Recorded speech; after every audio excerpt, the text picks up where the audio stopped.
آدم علیہ السلام جب دنیا میں تشریف لائے تو جب آپ حضرت بی بی حوا سے آپ کی ملاقات ہوئی، کافی 10 سال دونوں جدا رہے، الگ رہے، کیونکہ جنت سے اتارے جانے کے بعد حضرت آدم علیہ السلام کو سرندیپ پہاڑ پر اتارا گیا تھا، جو آج سری لنکا میں، حضرت بی بی حوا کو جدہ میں اتارا گیا تھا، اور روایات یہ بتاتی ہیں تقریباً 300 سال کے آس پاس آپ دونوں الگ رہے۔ حضرت آدم علیہ السلام صرف روتے تھے، وہ ہمیشہ اللہ رب العزت کی بارگاہ میں توبہ کرتے رہتے تھے، پھر آپ کی توبہ قبول ہوئی۔ واقعہ تو آپ کو معلوم ہوگا، جنت میں آپ نے ایک پھل کھا لیا جس کی وجہ سے اتارے گئے۔ اب دونوں کی ملاقات کے بعد اب بچوں کا جو سلسلہ شروع ہوا، یعنی آدم علیہ السلام کے گھر میں جو اولاد ہوتی تھی وہ ایسے کہ روزانہ ایک بیٹا اور ایک بیٹی روز حاملہ ہوتی تھی حضرت بی بی حوا، اور بچے ہوتے تھے۔ اب یوں سمجھ کر کے چلیں کہ اللہ رب العزت جسے جیسا چاہے ویسے اولاد عطا کرے۔ یہ آج نظام ہے، 9 مہینے بچہ پیٹ میں ہے، لیکن وہ رب چاہے تو کسی بچے کو ایک دن میں بھی پورا کر دے، کیونکہ اس وقت نسل انسانی کو بڑھانا تھا، اس وقت اولاد کی کثرت چاہیے تھی۔ آدم علیہ السلام کو اس طرح سے روز اولاد دی جا رہی تھی، ان کی شریعت تھی۔ آدم علیہ السلام پہلے انسان ہونے کے ساتھ ساتھ سب سے پہلے نبی بھی ہیں، پہلے رسول بھی ہیں، ان کی بھی اپنی شریعت تھی جو لے کر کے آئے وہ اللہ کی طرف سے۔ ان کی شریعت میں ایسا تھا کہ اب ظاہر سی بات ہے بچے جب بڑے ہوں تو شادی بھی کروانی ہے سب کی، لیکن ہیں سب ایک ہی باپ کے بچے ہیں، آپس میں بھائی بہن ہی تو ہوں گے، لیکن قانون یہ تھا آج جو لڑکا پیدا ہوا ہے وہ کل پیدا ہونے والی لڑکی سے نکاح کرے گا، آج کا لڑکا آج ہی کی لڑکی کے ساتھ نکاح نہیں کرے گا، وہ اس کی سگی بہن مانی جائے گی، کراس کرنا ہوگا۔ یعنی آج جو پیدا ہوا ہے وہ کل پیدا ہونے والی لڑکی کے ساتھ، کل پیدا ہونے والا جو لڑکا ہے وہ آج کی والی لڑکی کے ساتھ، اس طرح سے نکاح ان کے ہاں ہوا کرتا تھا۔ ان کے جو بڑے بچے تھے اس میں قابیل اور حابیل۔ حابیل پہلے دن پیدا ہوا، حابیل پہلے دن پیدا ہوا، اور اس کے ساتھ ایک لڑکی پیدا ہوئی۔ دوسرے دن قابیل پیدا ہوا، اس کے ساتھ ایک لڑکی پیدا ہوئی۔ تو قانون کے حساب سے حابیل کو دوسرے دن والی لڑکی سے نکاح کرنا تھا، قابیل کو پہلے دن والی لڑکی سے نکاح کرنا تھا، لیکن ہوا یہ کہ قابیل جو دوسرے دن والا لڑکا تھا وہ ضد کرنے لگا میرے ساتھ جو لڑکی بڑی ہوئی ہے میں اسی سے نکاح کروں گا، کیونکہ وہ خوبصورت زیادہ تھی، خوبصورت تھی۔ تو آدم علیہ السلام نے اسے سمجھایا کہ بیٹا یہ تیرے حق میں نہیں ہے، یہاں تک کہ اب بات بڑی، حابیل کا حق مارنے کے لیے قابیل نے بہت ساری کوششیں کی۔ آدم علیہ السلام نے دونوں سے کہا کہ چلو اللہ کی بارگاہ میں یہ فیصلہ رکھو، دونوں ایک ایک قربانی کرو، ایک ایک جانور قربان کرو، اور جس کے حق میں فیصلہ ہوگا اس کی قربانی اللہ کے یہاں قبول ہوگی۔ اس زمانے میں کیسے ہوتی قربانی، کیسے پتا چلتا؟ ایسا ہوتا کہ ایک جانور ذبح کر کے وہ اونچی جگہ پر رکھتے تھے، کوئی اونچا ٹیلا ہو، پہاڑ ہو، تو جو حق پر ہے آسمان سے ایک آگ جیسی اترتی تھی اور اس کی قربانی کو اٹھا کر چلی جاتی تھی، غائب ہو جاتی تھی وہ قربانی، اور جس کی قربانی قبول نہیں ہے وہ جانور ویسا ہی رہ جاتا تھا۔ دونوں نے قربانی کی، تو جب یہ دونوں جانور قربان کر کے رکھے گئے تو جس کے حق میں فیصلہ آنا تھا وہ اللہ تعالیٰ کی شریعت ہے، وہ حابیل کے حق میں قربانی قبول ہو گئی، آگ آئی آسمان سے اور وہ جانور غائب ہو گئے، اور قابیل اس کی قربانی ویسی رہ گئی۔ اب وہ اور حسد میں پڑ گیا۔ یہی تو مسئلہ ہے کہ پہلا فتنہ ہے دنیا کا، یہ عورت کی وجہ سے شروع ہوا، عورت کو حاصل کرنے کے لیے۔ آدم علیہ السلام اور حابیل دونوں اس کو حرام سے بچانا چاہ رہے تھے، قابیل کو۔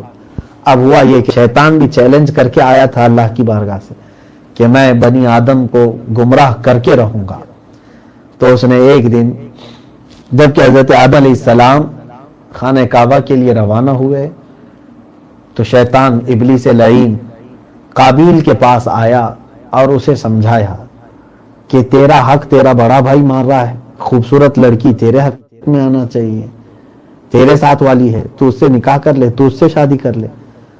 لیکن باپ ناراض تھے، باپ اس کے خلاف تھے فیصلے کے۔ اس نے پوچھا میں کیا کروں؟ شیطان نے طریقہ بتایا بڑا پتھر اٹھاؤ اور اپنے بھائی کے سر پر مار دو، کیونکہ اس وقت تک ابھی کوئی موت ہوئی نہیں تھی، کسی کو معلوم بھی نہیں تھا کہ مرتے بھی کیسے ہیں، صرف تو ابھی زندگیاں ہی تھی نا۔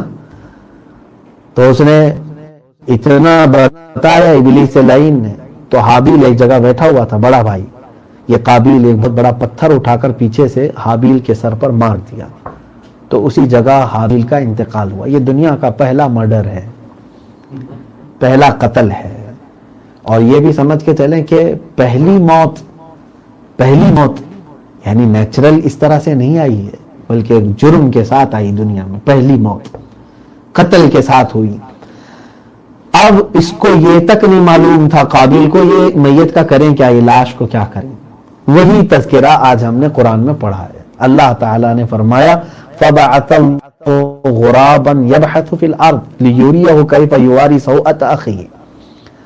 اللہ نے ایک کوا بھیجا، دو کوے لڑتے ہوئے آئے آسمان سے، اوپر سے ایک کوا دوسرے کو ٹھونک مارتا مارتا نیچے تک لایا، اور کوا جو ہے دوسرے کوے کو مار دیا، ختم ہو گیا۔ تو جب دوسرا کوا گرا زمین پر، تو پہلے کوے نے اپنے پیروں سے زمین کو کھودنا شروع کیا، کچھ مٹی ہٹایا اور وہ مرے ہوئے کوے کو اس کھڈے میں ڈالا اور مٹی کو ڈھانپ دیا۔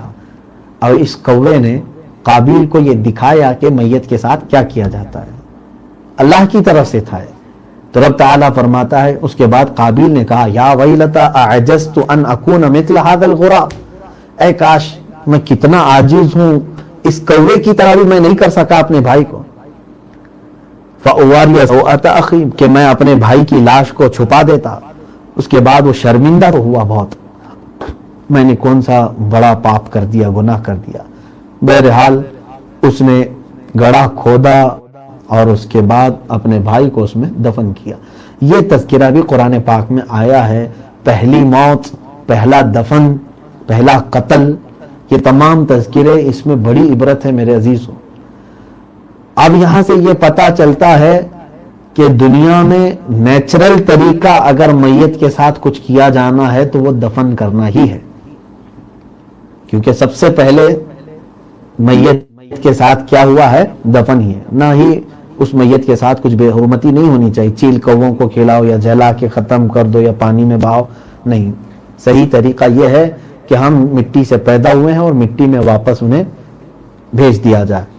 یہاں سے کچھ چیزیں میں عرض کرنا چاہتا ہوں۔ اللہ کے نبی صلی اللہ علیہ وسلم کا ایک فرمان ہے، وہ بھی ہم نے قرآن میں آج آیت تلاوت کی ہے، اب بہت طویل ہو جائے گی بات، میں صرف یہ کہوں گا۔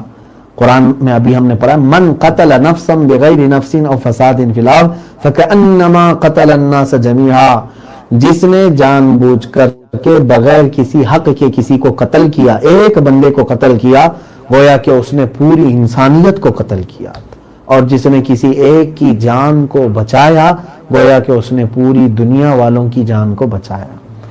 تو جان کی کتنی بڑی قیمت ہے اسلام میں، جانتے ہیں آپ؟ کسی کو بھی قتل کی اجازت ہرگز نہیں ہے، کیونکہ اللہ کی بنائی ہوئی مخلوق ہے۔ آپ کو کسی کا مرڈر کرنا یا کسی کے قتل کرنے کا حکم نہیں دیا گیا ہے، اجازت نہیں ہے آپ کو۔ اس کے بعض احکامات ہیں کہ کس وقت کس کو کیسی موت کی سزا دی جائے، لیکن ہر کوئی اٹھ کر کے کسی کو بھی قتل کرے اس کی اجازت ہرگز نہیں دی جا سکتی۔ لیکن جو قانون میں بتانا چاہ رہا تھا وہ یہ ہے، میرے آقا صلی اللہ علیہ وسلم نے فرمایا اب دنیا میں جتنے بھی قتل ہوں گے قیامت تک، قتل کرنے والوں کے گناہ تو ان کے اوپر ہوں گے ہی، لیکن اتنا ہی گناہ قابیل کے اوپر بھی ہوگا، کیونکہ سب سے پہلے یہ برائی کی ایجاد کس نے کیا؟ قابیل نے کی۔ تو دوسرے جو کلر ہیں وہ یہ نہ سمجھیں کہ اب ہم مرڈر کریں ہم کو قتل کا کوئی گناہ نہیں ہوگا، تمہیں جو قتل کا گناہ ہے وہ تو ہوگا ہی ہوگا، لیکن ایجاد جس نے کیا اس گناہ کو، اس کے کھاتے میں سب کے گناہ بھی جاتے رہیں گے۔ یہاں سے یہ پتا چلا کہ کوئی برائی اگر تم نے شروع کیا، تمہارے ذریعے سے اگر کوئی برائی وجود میں آئی، تو سمجھ کر کے چلو اس برائی پر جتنے لوگ عمل کرتے جائیں گے ان سب کے گناہ کا بھی تم پر بوجھ رکھا جائے گا۔ اس لیے میرے عزیزوں، نوجوانوں، بہت سارے آج بچے ایسے ہیں نیا کچھ کرنے کی کوشش کرتے ہیں کہ کچھ نیا فیشن میری طرف سے شروع ہو جائے۔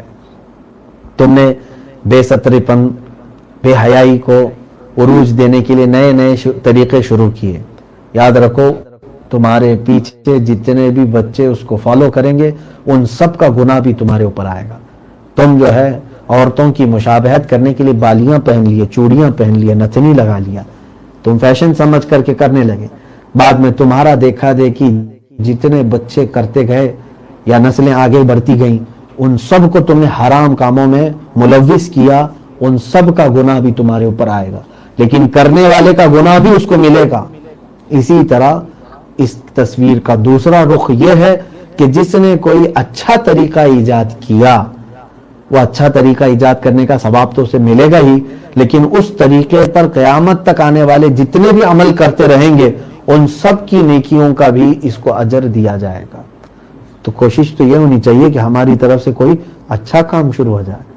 میں کوئی نیا کام شروع کر دوں, میں لوگوں میں تسبیح کو رواج دے دوں, میں لوگوں میں ذکر کو رواج دے دوں, میں لوگوں میں کچھ اچھا سنت رسول پہننے کھانے اوڑھنے وغیرہ کے طریقوں کو رائج کر دوں, تاکہ میرے بعد آنے والے اس طریقے پر جتنے عمل کرتے رہیں گے ان کا سب کا ثواب بھی ہمیں دیا جاتا رہے گا.